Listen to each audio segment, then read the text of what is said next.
Bueno, sigamos.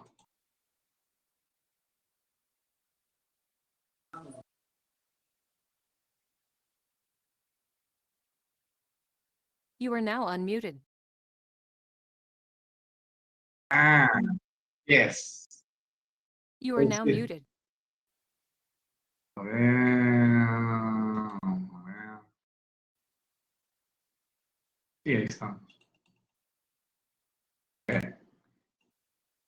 Que acá vamos.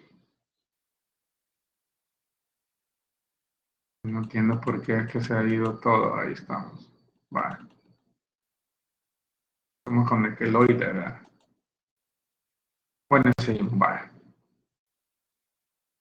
Fíjense que las lesiones en las células y tejidos activan una serie de acontecimientos que casi todos se parecen a los que estamos hablando. Contienen el daño, que contienen el daño e inician el proceso de cicatrización.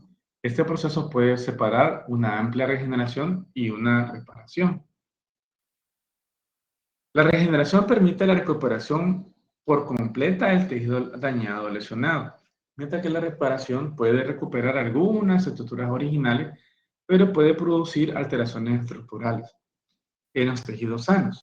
La cicatrización en forma de regeneración o reparación se produce prácticamente tras cualquier agresión que produzca destrucción de tejidos y resulta esencial para que el organismo sobreviva.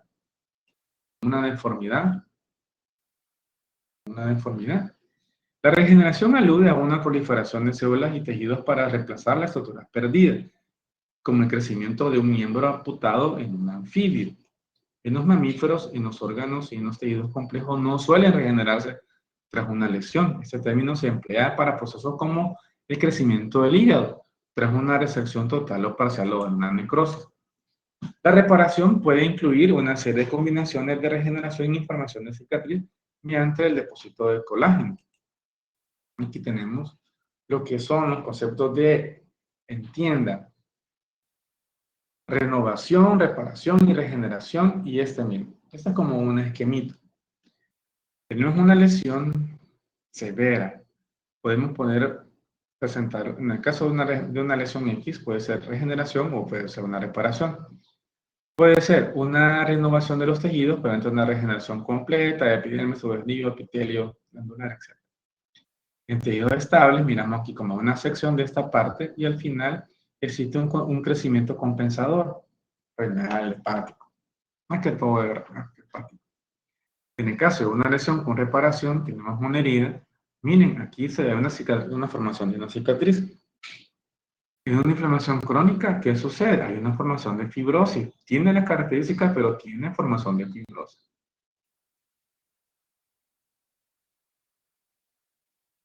Permítanme.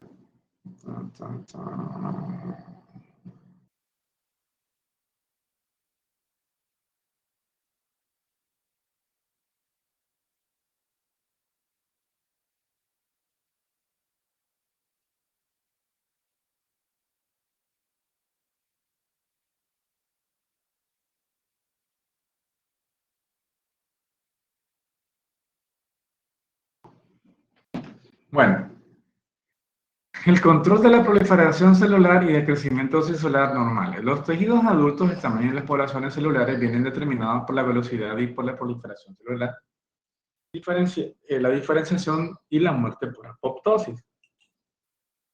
Es posible estimular la proliferación celular en condiciones fisiológicas y patológicas. Esta proliferación de células endometriales bajo la estimulación estrogénica durante el ciclo menstrual y la replicación mediada por la hormona estimulante de tiroides en las células tiroideas, que es responsable de la hiperplasia de esta glándula durante el embarazo, son ejemplos de una proliferación fisiológica. Los estímulos fisiológicos pueden llegar a ser excesivos y dar lugar a cuadros patológicos como una hiperplasia nodular prostática secundaria a la estimulación por dihidrotestosterona. En lo que respecta a la actividad proliferativa celular tisular, los tejidos corporales se dividen en tres grupos en función de la actividad proliferativa de la célula. Las células que se dividen en forma continua, que decíamos las células lábiles, las células quiescentes, tejidos estables, y las células que no se dividen con somos tejidos permanentes. Eso ya lo saben ustedes. Las células de los tejidos que se dividen continuamente proliferan durante toda la vida y sustituyen a las células que se van destruyendo con el tiempo. Se van cambiando, son cíclicos. Entre ellas se incluyen los tejidos superficiales, como los epitelios estratificados, escamosos de la piel, cavidad oral, ya lo dijimos, de la vagina, del cuello uterino. La mucosa se reviste de todos los conductos secretores de las glándulas corporales, por ejemplo, las salivales, las pancreáticas, las biliares.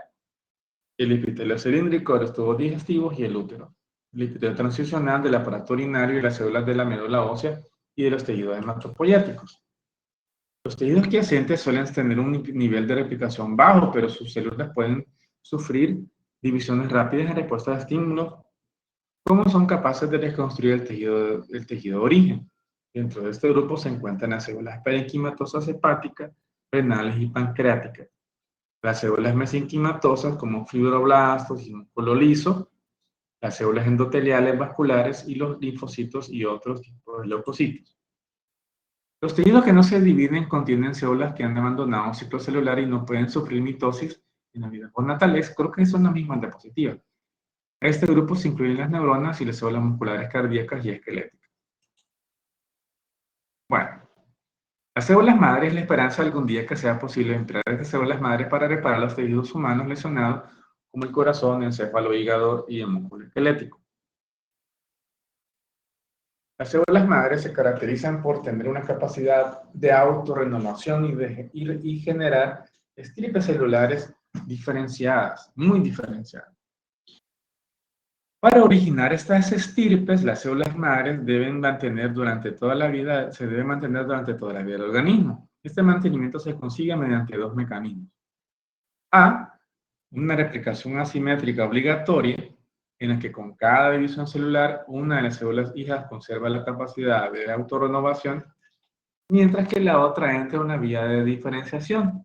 Y B, la diferencia estocástica, en la que una población de células madres se mantiene por el equilibrio entre las divisiones de células madres que generan dos células madres con capacidad de autorrenovarse o dos que se van a diferenciar. Aquí tenemos las células madres internas, el cultivo, células madres pluripotenciales, que para mí son todo, ¿verdad? De aquí se puede partir todo. Las células madres pluripotenciales se dividen en células madres multipotenciales y en células madres comprometidas con una sola línea. Estas pueden ser diferenciadas del endodermo, del mesodermo y del ectodermo. Estas pueden ser de las células madres pluripotenciales. Podemos partir las células de pancreáticos, hematopoyéticas, miocardio, neuronas, hepatocitos, etc. Se cree que las células de los nichos generan o transmiten estímulos que regulan la autorrenovación de células madre y la regeneración de células descendientes. Recientes estudios muy innovadores han demostrado que es posible reprogramar a la célula diferenciada en roedores y humanos para convertirlas en células pluripotenciales. Estas mediante la transducción de los genes que codifican los factores de transcripción de las células madres pluripotenciales. Estas células programadas se han denominado células madres pluripotenciales. Este descubrimiento ha abierto una excitante nueva era de investigación sobre las células madres y sus aplicaciones en la medicina. Aquí tenemos otro ejemplo. Aquí están los famosos nichos. Aquí tenemos, aquí está las células madres en la producción. Tenemos acá, aquí están estas células de las criptas. Fíjense que los nichos de células madres de distintos tejidos tenemos como en el caso del A, B, C y D, en la piel, en el intestino, en el hígado y en la córnea. Aquí están donde se originan todas las células, ¿verdad? Las células madres en la piel se localizan en la zona de protusión del folículo piloso en las glándulas sebáceas y en la capa inferior de la epidermis. En las células del intestino delgado son localizadas cerca de la base de la cripta, por encima de las células de Paneth. Las células madre del intestino delgado pueden localizarse también en el fondo de la cripta. En el caso de la sede en el hígado, las células madres progenitoras hepáticas se llaman células ovales localizadas en los conductos de Henle, la flecha gruesa, que es esta, con citoqueratina. En la célula, en la diapositiva D, en la parte D, tenemos que las células madres corneales localizadas en la región del limbo entre la conjuntiva y la córnea. La conjuntiva y la córnea, acá. Células madres corneales.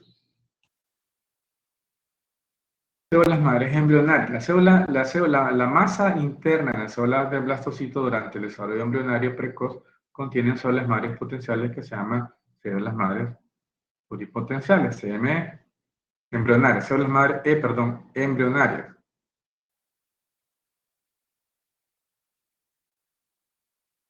El estudio de las células madres embrionarias ha tenido una enorme influencia sobre la biología y sobre la medicina. Se han empleado las células madres embrionarias para estudiar las señales específicas y los pasos de diferenciación necesarios para el desarrollo de muchos tejidos. Las células madres embrionarias permitieron producir ratones defectivos con una herramienta esencial para estudiar la biología y el gen determinado y desarrollar modelos de enfermedad humana. Las células madres embrionarias podrían emplearse en el futuro para repoblar órganos lesionados. Estas son capaces de diferenciarse en células pancreáticas, secretoras de insulina, obviamente, diabetes, células nerviosas, células micárdicas, o hepatocitos que han implementado en animales con diabetes, efectos neurológicos, infartos de miocardio, lesiones hepáticas producidas de forma experimental, respectivamente.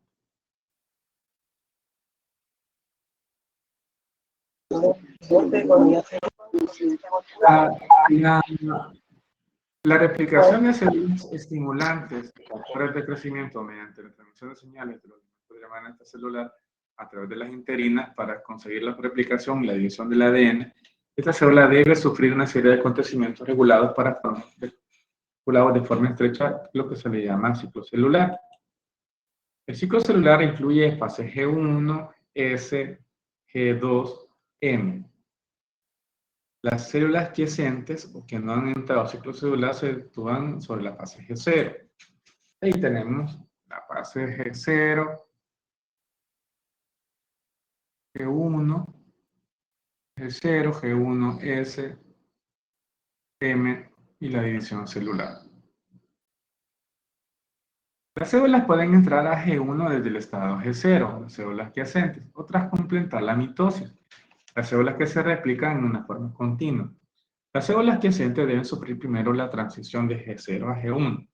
El primer paso de decisión que sirve como la vía de entrada del ciclo celular.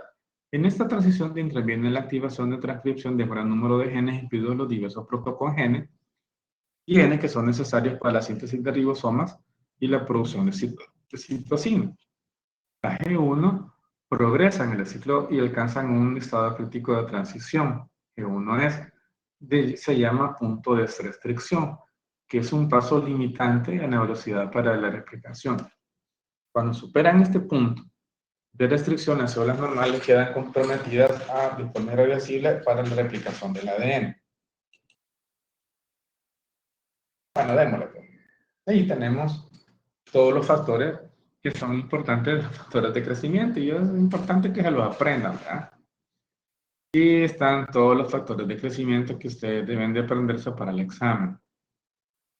Factor de necrosis tumoral, factor de crecimiento factor de crecimiento transformante, factor de crecimiento endotelial, estos son factores de crecimiento de hepatocitos. Es importante que bueno, yo siempre lo veo, ¿verdad? Porque se olvidan algunas veces. La proliferación de muchos tejidos celulares viene regulada por polipéptidos que se llaman factores de crecimiento. Los factores de crecimiento pueden tener diferentes dianas celulares o múltiples dianas. o pueden estar en forma limitada. También pueden fomentar la supervivencia celular y movimiento, la contractibilidad, diferenciación y antigenia. Tienen actividades que pueden ser tan importantes como sus efectos inductores del crecimiento. El factor de crecimiento fibroblástico se trata de una familia de factores de crecimiento con más de 20 miembros, de los mejor conocidos como el factor de crecimiento ácido. Está el AFG, el FG-1, el básico, el B de básico, o el tipo 2. Vamos a ver. Quiero ver algo que se aparece acá.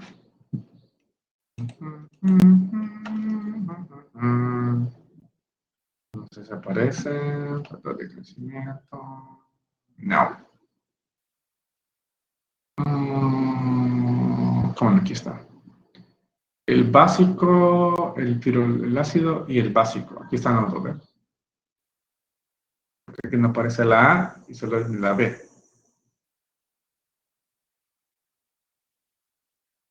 Los factores de crecimiento, estas contribuyen a la respuesta de cicatrización de las heridas, de la hematopoiesis, de la angina, el desarrollo de otros procesos importantes.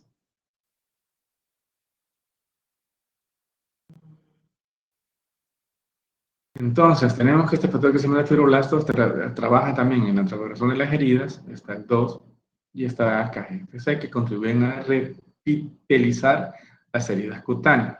La formación de nuevos vasos es el factor de crecimiento básico, es capaz especialmente de inducir la formación de nuevos vasos, y esto vamos a ver más adelante.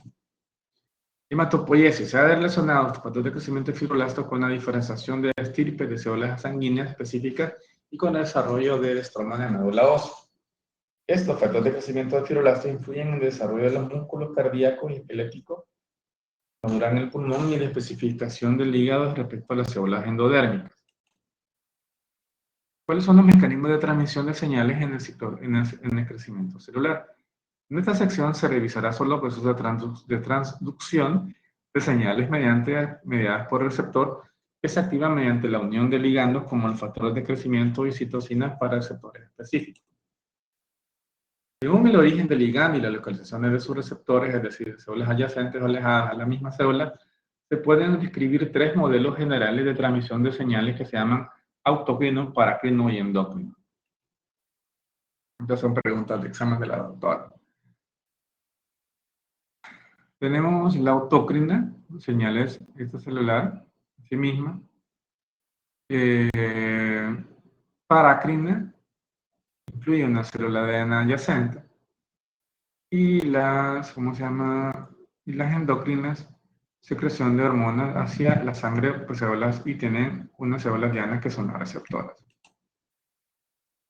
La unión del ligando y su receptor activa una serie de acontecimientos mediante las cuales las señales de estas celulares se traducen al interior de células y condicionan a cambios en la expresión de los genes.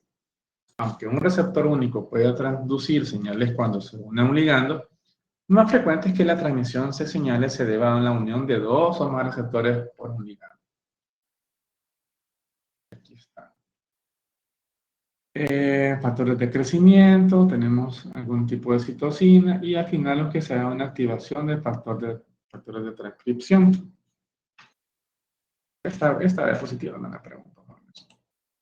Bueno, los mecanismos de regeneración tisular y de los órganos, y en el caso de los anfibios urodelos, como el tritón, pueden regenerarse sus colas, el miembro cristalino, retina, mandíbula, incluso con la parte del corazón, pero los mamíferos hemos perdido de nosotros esa capacidad de regeneración.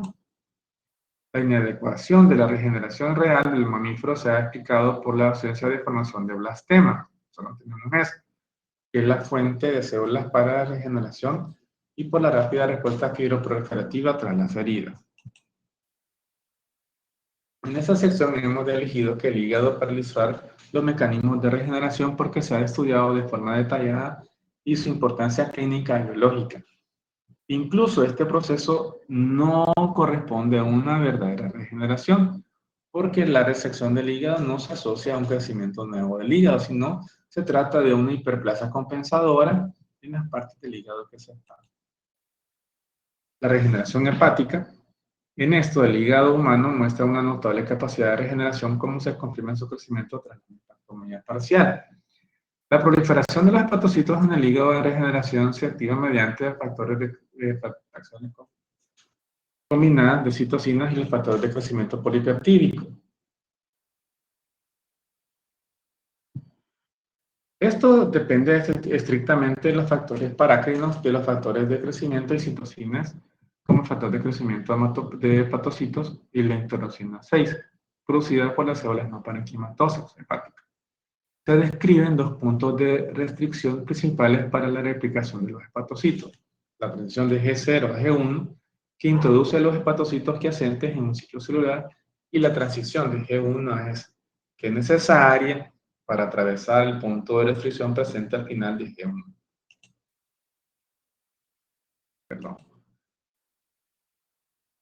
La reparación y la regeneración dependen no solo de la actividad de los factores solubles, sino también de las interacciones entre las células y los componentes de la matriz celular. La matriz extracelular regula el crecimiento, proliferación, movimiento y diferenciación de las células que viven dentro de ella. Se remodela de forma constante y su síntesis y degradación se asocia a la morfogenia, regeneración, cicatrización de las heridas y procesos de fibróticos continuos, infiltración tumoral y metástasis. La matriz extracelular secuestra agua para aportar turgencia a los tejidos blandos y minerales que dan rigidez al hueso, pero su función es mucho más que rellenar los espacios que rodean la célula, es para mantener la estructura del tejido. También existe como un soporte mecánico para el anclaje de células y migración de las mismas, manteniendo la polaridad celular. Mantiene la polaridad, control de crecimiento celular, mantiene la diferenciación celular, en el andamiaje y la renovación tisular, establecimiento de un microambiente tisular, almacenamiento y representación de moléculas reguladoras. Aquí es una gran cosa, ¿verdad? El colágeno. El colágeno es la proteína habitual dentro de un mundo animal. Es la más frecuente, más habitual. Aporta un soporte extracelular para todos los organismos multicelulares. Sin el colágeno, el ser humano quedaría reducido a un pegote de células como un blog. Y tenemos distintos tipos de colágeno y su distribución tisular y trastornos patológicos. Colágeno 1, 2, 3, 4, 5, 6, este es el 4, 1, 3, 5, 9, perdón. No puedo contar el número romano. 1, 2, 3, 5, 9. Está el 4, está el 6, el 7, el 9, el 17, el 15 y el 18. Tenemos algunos trastornos. Bueno. Elastina, fibrilina y fibras elásticas. Los tejidos como vasos de la piel y el útero de pulmón necesitan elasticidad para funcionar. Las proteínas de la familia de colágeno aportan la fuerza tensil, pero la capacidad de estos tejidos a expandirse y retraerse dependen de las fibras elásticas. Estas fibras pueden estirarse y recuperar su tamaño original tras una liberación de tensión. La mayor parte de las proteínas de adherencia celular, llamadas también MAC, de adherencia celular, moléculas de adhesión celular, se pueden clasificar en 4 grandes familias: inmunoglobulinas, caderinas, integrinas y selectinas. Estas proteínas actúan como receptores de transmembrana, pero en ocasiones se depositan en el citoplasma.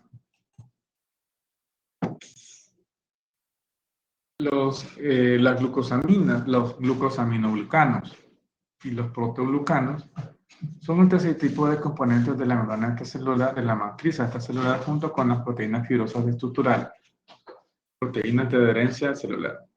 Corresponden a los polímeros largos de peptidos disacáridos específicos. Vamos a ver. Si las lesiones tisulares son graves y crónicas, determinan daño en las células parenquimatosas, el soporte estructural del tejido no será posible y la curación mediante degeneración en esta condición.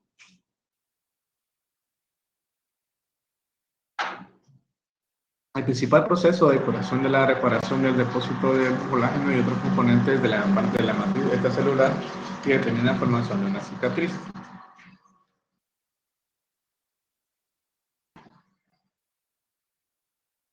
Tenemos el caso de la angiogenia a partir de vasos preexistentes, miren cómo se producen gotas capilares, y la angiogenia mediante la movilización a través de una médula ósea. ¿Sí? Movilizan la médula ósea, pueden migrar hacia el lugar de lesión y crecimiento tumoral. En estos lugares, se diferencian y forman una red madura uniéndose a vasos existentes.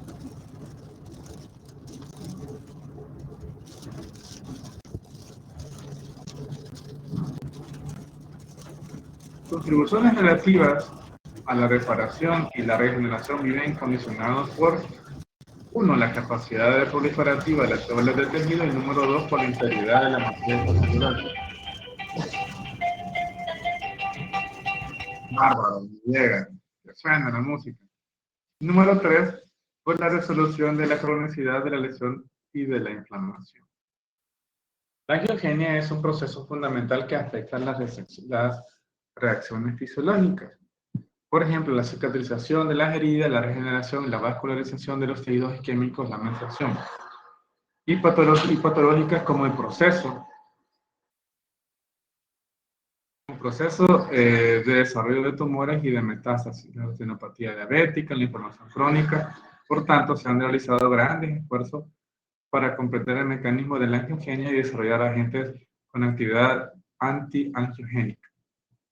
Bueno, la formación de vasos en el adulto se denomina angiogenia o neovascularización. Consiste en la ramificación y la extensión de vasos previos adyacentes, pero también se puede producir mediante el reclutamiento de células epiteliales progenitoras a partir de la médula ósea. Bueno, yo creo que hasta aquí vamos a llegar, jóvenes, a las 5, ya tenemos un buen rato hasta lero, ya. Y yo creo que ya faltan bien pocas preguntas, bien pocas diapositivas. Yo creo que ya de un solo damos las dos aquí una sola vez. Entonces, no sé si tiene alguna pregunta.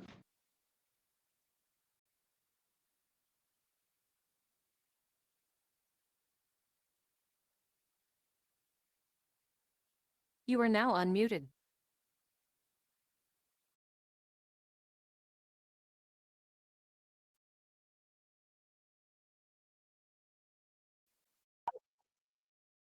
No, Doc, aquí de esto, si es lo mismo, si yo lo estoy revisando de la misma, o sea, todo el libro está aquí, o sea, es lo mismo. Y ahí ya de un solo dimos la 2 porque hasta me pasé, o sea, fueron como 10. Entonces hasta aquí quedamos. Me avisa cuando es la otra clase. You are now muted. Va, pues, Doc, cuídese. You are now unmuted. You are now muted.